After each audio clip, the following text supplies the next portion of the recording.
Alors, je suis avec le professeur Édouard Louis, qui est gastro-entérologue au CHU de Liège, en Belgique. Édouard Louis, en fait, on a assisté à une présentation de Corey Siegel sur les résultats d'une enquête sur la perspective patient sur la désescalade thérapeutique. Alors, cette enquête qui est réalisée en partenariat avec l'AFA et la Fondation américaine de patients, cette enquête, en fait, elle fait partie d'une grosse étude plus qu'européenne, en fait, internationale, qui s'appelle BioCycle. Alors déjà, expliquez-nous un petit peu le contexte de BioCycle et ensuite les résultats un petit peu de cette étude. Voilà, donc le contexte de BioCycle ou BioCycle, c'est un vaste projet qui est financé par la Commission européenne et qui vise à répondre à la question suivante. Actuellement, le traitement qui semble le plus efficace pour les maladies de Crohn modérées à sévères, c'est une combinaison d'un antimétabolite ou d'un immunomodulateur avec un anti-TNF. Donc c'est un traitement relativement lourd, mais qui donne des beaux résultats. Mais la question qui se pose, c'est lorsqu'on a obtenu un bon résultat, est-ce qu'il est possible de diminuer le traitement pour diminuer les intolérances, les effets secondaires et également optimiser les coûts. Donc c'est à cette question importante que s'attaque le projet BioCycle. Et dans ce projet BioCycle, on a toute une série de sous-projets. Et ces sous-projets visent à répondre à des aspects différents de la question. Parce qu'il est évident qu'il n'y a pas une réponse unique à la question qu'on vient de poser. Monsieur X, on va peut-être décider d'arrêter. Madame Y, on ne décidera pas d'arrêter parce que ce n'est pas les mêmes patients, ce n'est pas les mêmes histoires, les priorités ne sont pas les mêmes. Et donc, il faut envisager tous ces aspects de la question. Et parmi les aspects envisagés, il y a justement la vision des patients. Et c'est à ça que s'attache la présentation qui a été faite par Corey Siegel. C'est cette partie du travail qui est faite en partie par l'AFA et par l'Association américaine des patients et qui a étudié cet aspect-là, mais aussi la vision des médecins. Et cette année, on présentait la vision des patients. L'année passée, on a présenté la vision des médecins. Et donc, c'est un peu de ça qu'on va discuter. Alors, qu'est-ce qu'on peut dire en fait des résultats de la perspective patient ?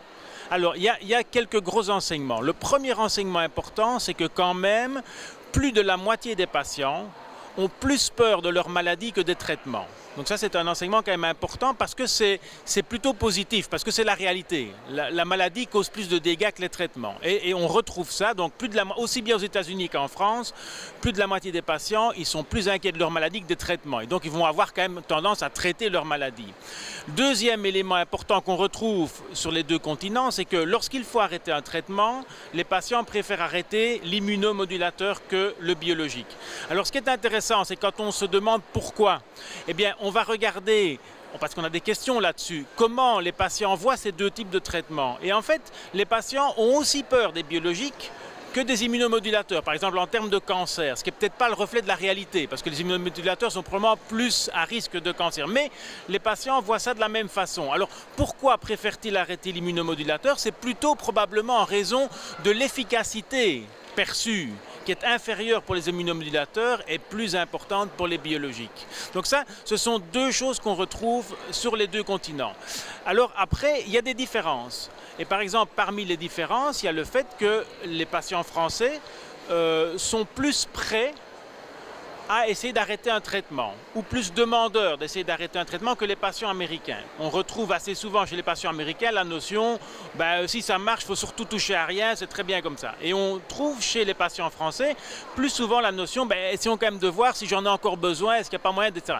Et alors, ce qui est intéressant, c'est qu'on retrouve la même chose chez les médecins. Donc l'enquête qu'on avait fait l'année passée, on retrouve ces mêmes différences de profil entre les médecins français et les médecins américains.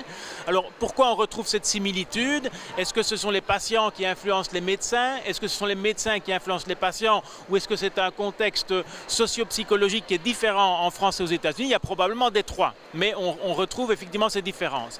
Alors quand même, au-delà de ça, des résultats qui sont très intéressants, c'est de voir ce que les patients, par exemple en France, sont prêts à accepter pour envisager un arrêt de traitement. Donc les patients en France sont quand même, dans une majorité des cas, demandeurs d'un essai d'arrêt de traitement. Mais jusqu'où peuvent-ils aller pour cet arrêt de traitement? Eh bien, on voit qu'ils sont prêts à accepter un risque de rechute, mais qui n'est pas au-delà de 25%. Ça veire dire quoi aujourd'hui? Ça veut dire que si on a une stratégie d'arrêt qui donne un risque de rechute qui est supérieur à 25%, et ce risque il est souvent à 50%, ben, on n'est pas vraiment dans ce qui est l'attente des patients, qui sont prêts à accepter un risque, mais plus faible que ça. Alors il y a un autre aspect qui vient nuancer les choses, c'est que en fait, quand on arrête les traitements biologiques et qu'on les reprend, souvent ça marche très bien dans cette situation-là, chez des malades qui ont été longtemps en rémission soutenue. Et donc, en fait, le risque de rechute, il n'est que transitoire. Et là aussi, on a interrogé les patients. Et en fait, ce qui est intéressant de noter, c'est que les patients sont prêts à accepter jusqu'à 10% de temps, sur une période de 2 ans, avec une maladie active, pour essayer de diminuer leur traitement. Donc on a dans cette enquête non seulement des grandes tendances, mais aussi des valeurs chiffrées qui sont assez importantes parce qu'elles vont éclairer les médecins sur ce qu'on peut considérer comme une stratégie valable ou pas, en fonction de ce que les patients sont prêts à accepter. Et puis l'élément final qui, moi, me paraît le plus important, c'est qu'en fait, les patients sont tous différents.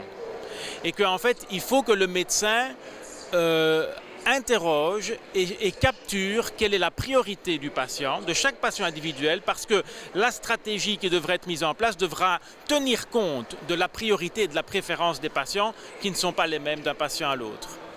Donc là, finalement, tout l'enjeu qui va suivre, disons de façon concrète pour les patients, c'est d'essayer de stratifier les patients selon leurs préférences et les risques liés à la rechute de leur maladie.